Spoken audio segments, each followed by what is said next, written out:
Hello friends, so welcome to our YouTube channel ये समझो। आप जानते हैं कि आज का जो हमारा लेक्चर है थंबनेल देखकर आपको समझ में आ ही गया होगा कि वो ग्रुप थ्योरी पर रिलेटेड है। तो आज हम लोग सेम 3 का ग्रुप थ्योरी स्टार्ट करेंगे। सबसे पहले तो हम ये समझेंगे कि ग्रुप होते क्या हैं, और ये रहा जो ग्रुप का डेफिनेशन है वो हम आपको समझा देते हैं। ओके, इसमें क्या कहता है कि जी अगर कोई नॉन एम्प्टी सेट है, इफ़ जी अगर हम मान लेते हैं कि जी कोई नॉन एम्प्टी सेट है जो बाइनरी ऑपरेशन पर एक ग्रुप है, ग्रुप तभी होगा जब ये निम्न प्रॉपर्टीज़ को सेटिस्फाई करेंगे। ओके, वो प्रॉपर्टीज़ है closure property, associativity, existence of identity, existence of inverse.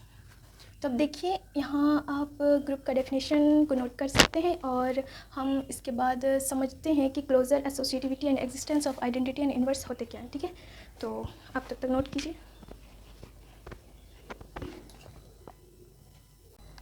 सबसे पहले हम लोग समझेंगे कि क्लोजर प्रॉपर्टी क्या होता है। ठीक है, अब ये तो समझ गए कि ग्रुप का डेफिनेशन होने के लिए इन चारों प्रॉपर्टीज़ को सेटिस्फाई होना पड़ता है, तभी जाके वो ग्रुप कहलाता है। ओके, किसी बाइनरी ऑपरेशन पर अगर जी नॉन एम्प्टी सेट, यानी कि सेट नॉन एम्प्टी सेट मतलब जो खाली ना हो, ओके, उसमें कुछ न कुछ एलिमेंट्स होंगे, तो वैसे सेट को हम नॉन एम्प्टी सेट कहते हैं। और किसी बाइनरी ऑपरेशन पर अगर वो ग्रुप होगा तो closure property, associativity, existence of identity and existence of inverse को सेटिस्फाई करेगा, तभी वो ग्रुप होगा। ओके, तो सबसे पहले हम क्लोजर प्रॉपर्टी को समझेंगे कि मान लेते हैं कि जी कोई एक ग्रुप है जिसमें ए बी सी डी बहुत सारे एलिमेंट्स होंगे, बहुत सारे एलिमेंट्स है इसमें। ठीक है, खाली नहीं है, हम पहले ही लिख दिए कि नॉन एम्प्टी सेट है। तो जी एक ग्रुप है, इसके अंदर बहुत सारे एलिमेंट्स होंगे। मान लेते हैं जी एक ग्रुप है, मान लेते हैं जी एक सेट है।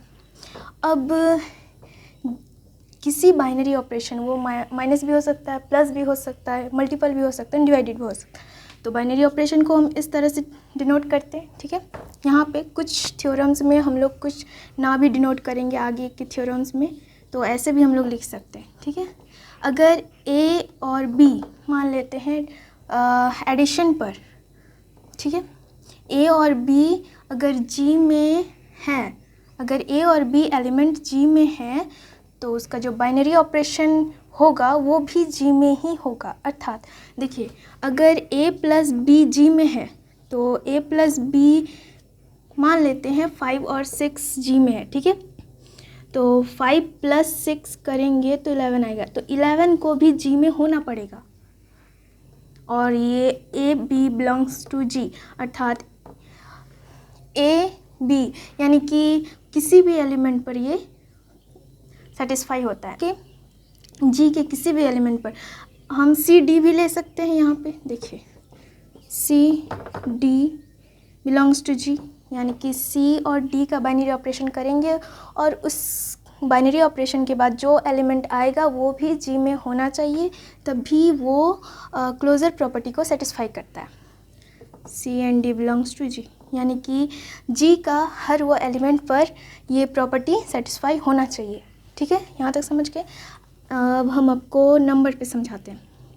अगर 5 × 2 मल्टीपल करते हैं तो मल्टीपल करेंगे तो 10 आएगा। ठीक है, तो 5 और 2 अगर जी में है तो 10 को भी जी में होना पड़ेगा, तब वो क्लोजर प्रॉपर्टी को सेटिस्फाई करता है। ये समझ में आ गया आपको।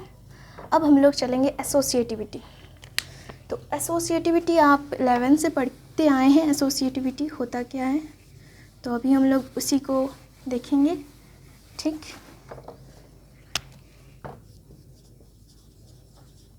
एसोसिएटिविटी, अब इसको समझेंगे कि ये क्या है। ठीक है, एसोसिएटिविटी मतलब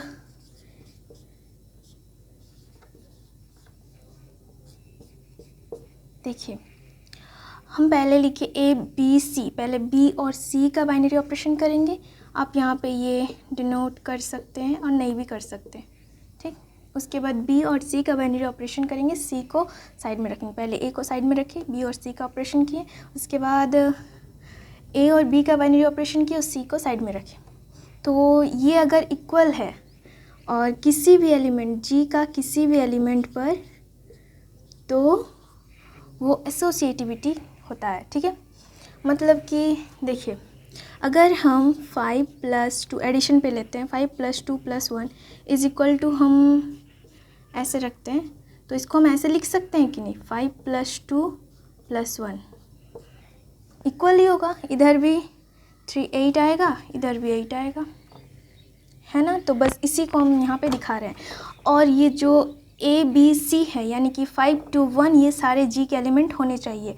और जो आने वाला है, मतलब दोनों ही इक्वल ही होगा, तो इसमें तो कोई दोनों इक्वल होगा, ये तो आप समझ गए। G का किसी भी एलिमेंट पर ये सेटिस्फाई करता है, ये लॉ एसोसिएटिविटी लॉ को सेटिस्फाई करता है, ठीक है। अभी और 2 प्रॉपर्टीज़ बाकी है। Existence of identity, third property है एग्जिस्टेंस ऑफ आइडेंटिटी। सो यहाँ थर्ड लिखते हैं, सॉरी लास्ट वाला में सेकंड था।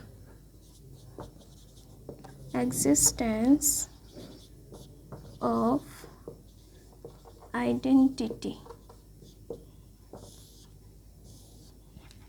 अब समझिए कि ये क्या होता है एग्जिस्टेंस ऑफ आइडेंटिटी। मतलब अगर ये जो ई है, इसको हम लोग आइडेंटिटी मान लेते हैं, इस ग्रुप जी का आइडेंटिटी ई है, ठीक है।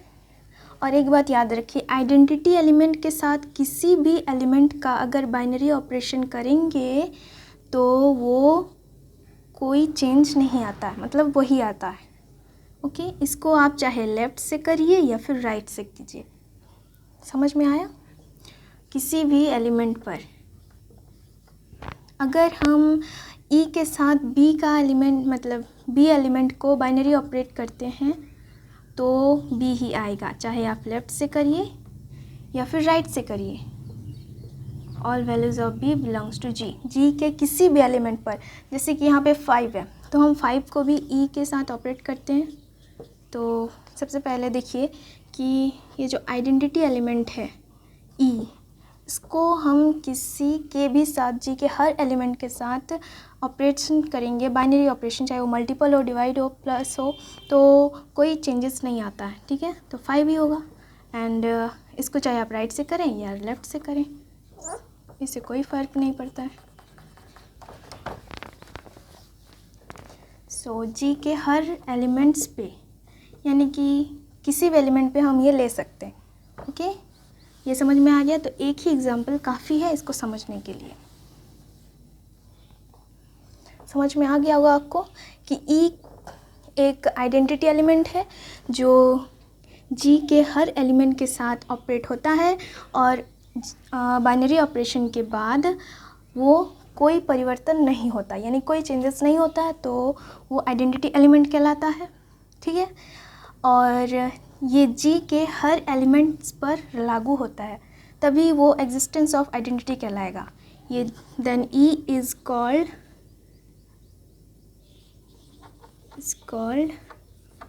The identity element in G, okay, G में। सो समझ में आ गया। अब हम लोग एग्जिस्टेंस ऑफ इनवर्स को देखते हैं, फोर्थ प्रॉपर्टी।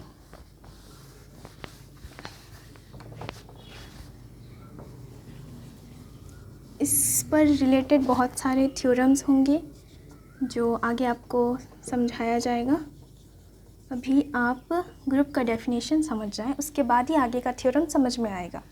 तो इनवर्स क्या कहता है कि अगर ए बी को ऑपरेशन मतलब जी का कोई भी 2 एलिमेंट को अगर हम बाइनरी ऑपरेशन करते हैं तो आइडेंटिटी एलिमेंट देता है, चाहे वो आप लेफ़्ट से करें या राइट से करें, यहाँ ए होगा, चाहे आप लेफ़्ट से करें या राइट से करें, तब जो हमारा इन्वर्स होगा, एग्जिस्टेंस ऑफ इन्वर्स हम लोग कर रहे हैं, तो ये हर एलिमेंट्स, मतलब जी का हर एलिमेंट्स पर लागू होता है, चाहे आप लेफ़्ट से करें या राइट से करें। तब हमारा जो ए होगा, मतलब B inverse is equal to A, यानी कि B का जो इन्वर्स होगा वो A होगा। अंडरस्टैंड? चाहे आप लेफ़्ट से करें या राइट से करें। अगर हम A मल्टीपल B करते हैं, मतलब बाइनरी ऑपरेशन में कुछ भी आ सकता है, तो आप कुछ भी ऑपरेट करते हैं, हम यहाँ पे एक पॉइंट ले लेते हैं। पॉइंट भी आगे के थ्योरम्स में हम लोग इसको डिनोट नहीं करेंगे, ओके। तो ज़्यादातर बुक्स में पॉइंट भी नहीं होता है, तो हम लोग ऐसे ही समझेंगे, ओके। तो E हमारा आइडेंटिटी एलिमेंट आएगा। अगर G का कोई भी 2 एलिमेंट लेते हैं, उसको बाइनरी ऑपरेशन करते हैं, तो अगर हमारा आइडेंटिटी एलिमेंट आ जाता है, चाहे आप उसे लेफ़्ट से करें या राइट से करें, तो जो हमारा इन्वर्स होगा B inverse is equal to A, यानी कि B का जो इन्वर्स होगा वो A होगा। अंडरस्टैंड? समझ में आ गया? Existence of inverse, existence of identity, और तो नहीं है, एसोसिएटिविटी एंड क्लोजर प्रॉपर्टी, सब समझ में आ गया। तो अब हम लोग थ्योरम्स पे जाएंगे। सबसे पहले आपको डेफिनेशन समझ में आना चाहिए, उसके बाद ही थ्योरम समझ में आता है। डेफिनेशन से ही रिलेटेड है सारे थ्योरम्स, तो आपको सबसे पहले तो डेफिनेशन समझ में आना चाहिए। समझ में आ गया होगा तो अब हम लोग आगे चलते हैं, ओके।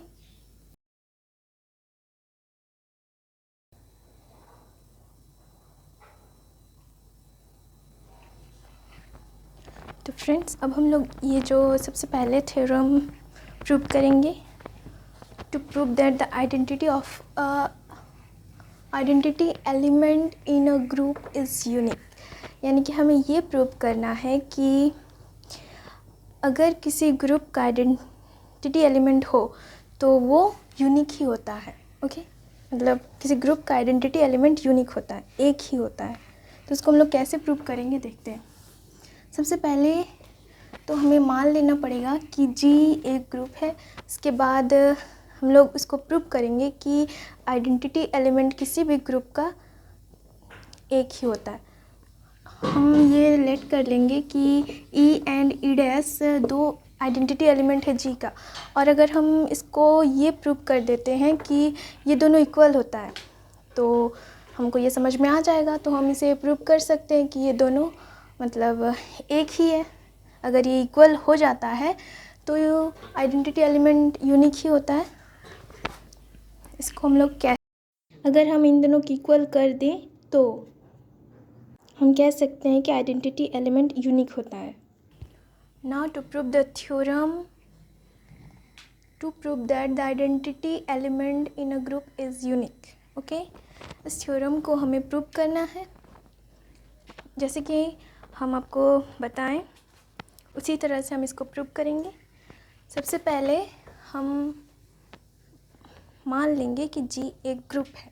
यहाँ पे बताया गया है कि किसी ग्रुप का आइडेंटिटी एलिमेंट जो है वो यूनिक होता है। ये होता है, इसको हम लोग प्रूव करेंगे, ठीक है। थ्योरम का मतलब ही होता है प्रूव करना। तो कैसे होता है बस वो देखना है। Let G be a group, okay. Let G be a group. हम लोग मान लेते हैं कि G कोई ग्रुप है और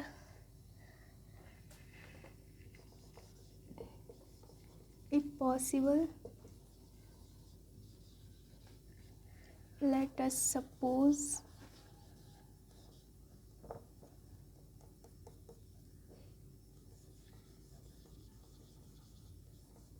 that अगर संभव है तो हम G का 2 आइडेंटिटी एलिमेंट मान लेते हैं, okay. E and E dash be the identity element in G, okay. अगर हम G को ग्रुप मानते हैं तो मान लेते हैं कि G एक ग्रुप है, और अगर संभव है तो E एंड E डैश जो है वो G का 2 आइडेंटिटी एलिमेंट है। अगर इसका 2 आइडेंटिटी एलिमेंट है, अगर ये सही है, जो डेफिनेशन हम लोग लिखे हैं थ्योरम का, अगर ये सही है तो E and E dash equal हो जाएगा। लास्ट में थ्योरम के एंड में जब हम लोग पहुँचेंगे तो हमें E एंड E डैश हमारा इक्वल हो जाएगा। हमें ये प्रूव करना है। ठीक है। और अगर ई एंड ई डैश जी का एलिमेंट है और वो भी आइडेंटिटी है, तो हम लोग आइडेंटिटी एलिमेंट का डेफिनेशन से ये बोल सकते हैं ना, बाय द डेफिनेशन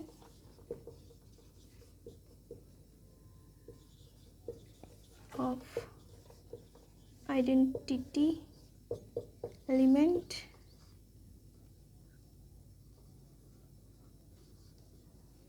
सॉरी, ये तो आप समझ ही गए होंगे। क्या होता है कि अगर आइडेंटिटी एलिमेंट मतलब ई को अगर हम आइडेंटिटी एलिमेंट मानते हैं और उसका बाइनरी ऑपरेशन करते हैं किसी भी एलिमेंट, यानी कि जी का ग्रुप, जी एक ग्रुप है तो जी के किसी भी एलिमेंट पर, तो हम जी का एलिमेंट ई डैश भी है, हमने पहले ही माना है कि and E dash be the identity element in G, यानी कि वो जी में है, जी के किसी भी एलिमेंट, तो E dash E A B C किसी भी एलिमेंट पर, तो हम ई भी ले सकते हैं। ये तो बोला नहीं गया कि ई डैश को छोड़ के, तो हम ई को ई डैश को भी ले सकते हैं। क्या होता है इसमें, कोई चेंजेस नहीं होता। आइडेंटिटी एलिमेंट के साथ अगर हम उसका बाइनरी ऑपरेशन करते हैं ग्रुप के किसी भी एलिमेंट के साथ, तो कोई चेंजेस नहीं होता। ये हमने ग्रुप का डेफिनेशन में पढ़ा था, जो आइडेंटिटी एलिमेंट का डेफिनेशन था उसमें, ठीक है, एग्जिस्टेंस ऑफ आइडेंटिटी उस पर, तो उसी के डेफिनेशन से हम लोग ऐसा लिख सकते हैं। और इसको चाहे आप लेफ़्ट से करें या राइट से करें, अंडरस्टैंड। ये हमारा बाइनरी ऑपरेशन है। आप चाहें तो यहाँ कुछ नहीं या फिर डॉट भी दे सकते हैं। एग्ज़ाम में आपको कुछ नहीं देना है, ऐसे ही लिखना है, मतलब कि ना डॉट ना बाइनरी ऑपरेशन का ये सिंबल कुछ नहीं देना है, ओके। ये तो बस हम आपको फर्स्ट थ्योरम में ऐसा समझाने के लिए लिख दे रहे हैं। आप चाहें तो डॉट भी दे सकते हैं या फिर कुछ भी नहीं दे सकते हैं, ऐसा भी हो सकता है।